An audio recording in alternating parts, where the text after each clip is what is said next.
Baik, terima kasih pemirsa, masih di Damai Indonesia, aku dengan tema yang sangat menarik sekali, halalkan segala cara demi kenikmatan dunia. Kalau tadi Ustadz Tile memberikan tausiah tentang sifat dasar manusia, yaitu serakah, itulah yang akhirnya mengakibatkan orang menghalalkan segala cara untuk menikmati dunia.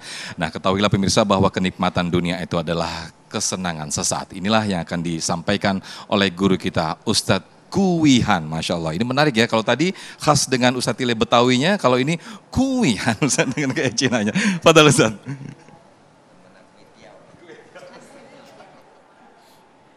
Bismillahirrahmanirrahim.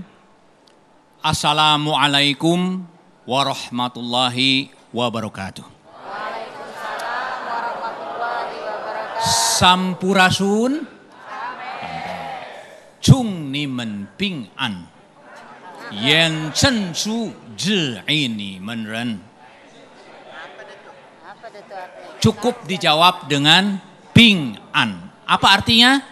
Keselamatan. Sekarang saya mau bertanya nih Bu. Apakah Ibu pengen selamat Bu? Apakah Bapak pengen selamat?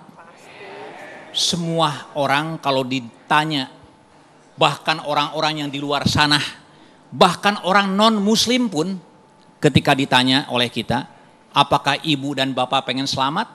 Maka semua orang akur akan menjawab, saya pengen selamat. Cuman masalahnya, selamat itu ada syaratnya Bu.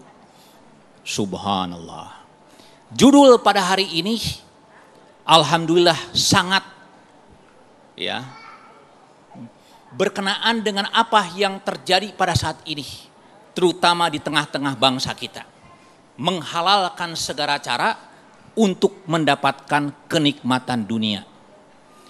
Di dalam Islam, ya, menurut kaidah usul fikih, Bu, ya, kaidah usul fikih mengatakan, ad-dunya al-goyah la tubariru al-wasilata illa bil dalil. Artinya, untuk mencapai satu tujuan tidak boleh menghalalkan segala cara kecuali dengan dalil. Artinya di dalam Islam tidak boleh kita semata-mata ingin mendapatkan kenikmatan dunia dengan cara menghalalkan segala cara. Kenapa? Kok banyak manusia yang ingin mendapatkan kekayaan secara instan?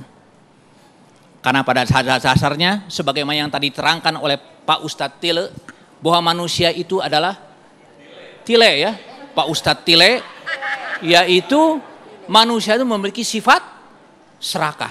Kenapa ini bisa terjadi? Itu karena manusia memiliki yang disebut dengan penyakit hati.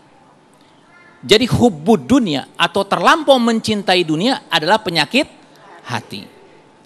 Allah Subhanahu wa taala berfirman dalam Al-Qur'an, Zuina linasi hubus syahwat minal nisa wal banina. Telah dihiasi manusia dengan syahwat. Yang pertama adalah syahwat kepada wanita. Allahu Akbar. Syahwat kepada wanita. Seorang laki-laki ketika bersemangat mencari nafkah, mencari dunia ini, salah satu yang mendorongnya adalah wanita. Betul apa betul? Betul Pak? Tanya ke Bapak. Ya, laras sanes ke ibu. Betul. Karena dorongan wanita. Yang keduanya apa yang sebut syahwat itu? Karena anak. Karena untuk memenuhi keinginan istri dan anaknya, mereka dengan susah payah ingin mencari segala sesuatu, menghalalkan segala cara, yang paling penting duitnya banyak. Kemudian apa lagi? Wal qanatiri al-munqantarati minal zahab wal fidah. Kemudian menumpuk-numpuk berbangga-bangga dengan hartanya. Dikumpulkan hartanya dengan sebanyak-banyaknya.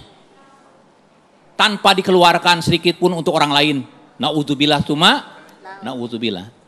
Kemudian wal musawam, wal khayli al musawamati. Wal an'am wal hars. Dzalika mata'ul hayatud dunya. Wallahu indahu husnul ma'ab. Yang artinya mereka juga memiliki keinginan untuk mengumpulkan kendaraan-kendaraan terpilih. Kemudian apa lagi? Sawah dan ladang. dan juga binatang ternak. Allah menyatakan itulah kenikmatan kehidupan dunia, dan di sisi Allah lah terdapat tempat kesudahan yang paling baik. Bagaimana caranya agar kita tidak menjadi orang yang hubud dunia?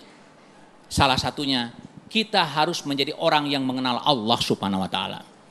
Makanya para ulama mengatakan awalu ilmin wajibun ala kulli muslimin wal muslimat al ma'rifatullah.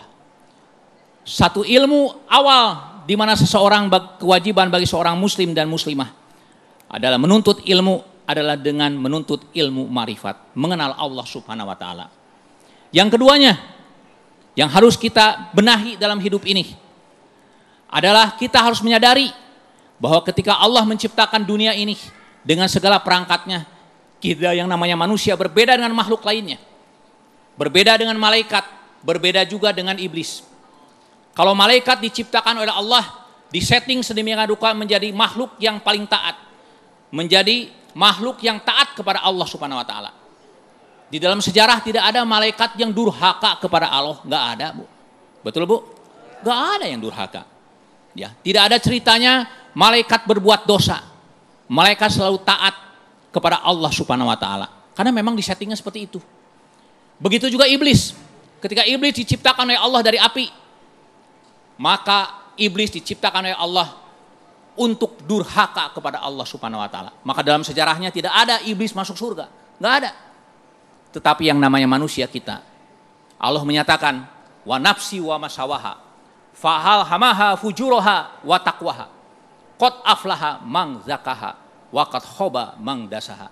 Apa artinya? Demi jiwa yang di dalam penyempurnaannya, kami telah ilhamkan kepada manusia jalan menuju ketakwaan dan jalan menuju kedurhakaan. Jadi pilihan ada di tangan kita. Manusia diberikan kebebasan atau yang disebut dengan huriyatul ikhtiar untuk menentukan jalan hidupnya. Oleh karena itu, Bu, nasib ibu pengen baik, Bu. Ibu pengen selamat, Bu. Maka ibu harus memilih jalan yang terbaik. Jalan yang diridhoi oleh Allah Subhanahu wa taala, yaitu jalan yang tidak menghalalkan segala cara untuk mencapai tujuannya. Insya Allah, kalau negeri ini yang mayoritas beragama Islam memiliki prinsip tidak menghalalkan segala cara untuk mencapai tujuan, maka negeri ini akan menjadi negeri yang baldatun toibatun warabun gofur. Itulah yang kita cita-citakan, itu yang kita harapkan. Kemudian Bapak Ibu sekalian, Allah Subhanahu wa taala juga menandaskan kepada kita, mencintai dunia itu bukan berarti meninggalkan dunia. Beda, Bu. Kalau kita meninggalkan dunia, justru kita tidak memahami agama. Dunia itu bukan diperintahkan oleh Allah untuk ditinggalkan, tapi justru dunia harus kita kelola dengan baik untuk kepentingan akhirat. Makanya Nabi SAW bersabda dalam sebuah sabdanya, laisa khairukum man taraka dunya ilal akhirah, wa laisa khairukum man tarakal akhirah ila dunya, walakin khairukum man akhadha li hadhihi wa hadhihi.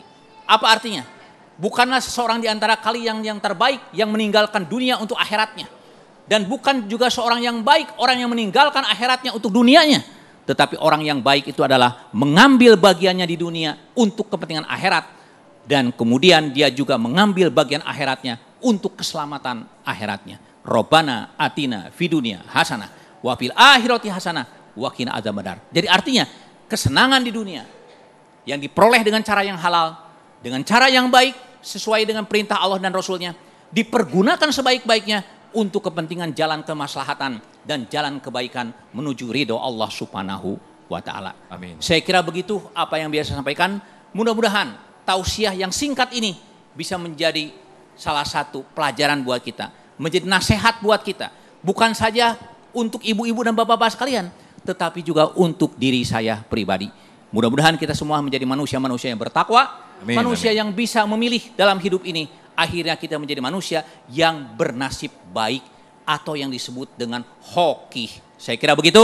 Mudah-mudahan Allah Subhanahu wa taala membantu kita di dalam menempuh jalan keriduannya. Amin ya rabbal alamin. Amin, amin. Masya Allah, terima kasih Ustadz Kuwihan yang telah memberikan tausiah kepada kita semuanya. Ini Masya Allah, beliau ini adalah pembina mu'alaf di Bandung, Jawa Barat. Jadi ada perpaduan Sunda dan juga Tionghoa Ustaz ya, Masya Allah. Itu mungkin bisa diceritakan pengalaman hidup bagaimana dulu akhirnya mendapatkan hidayah untuk memeluk agama Islam ya Ustaz ya. Nah pemirsa, nanti kita akan perdalam lagi tema kita yang sangat menarik ini. Ada 3 segmen untuk tanya jawab dan nanti guru-guru kita bisa langsung berinteraksi dengan para jamaah untuk menjawab pertanyaan-pertanyaan, atau juga mungkin Ustadz juga nanti bertanya kepada para jamaah berkaitan dengan tema besar kita, yaitu menghalalkan segala cara untuk mendapatkan kenikmatan dunia. Sesaat lagi, tetaplah di Damai Indonesiaku.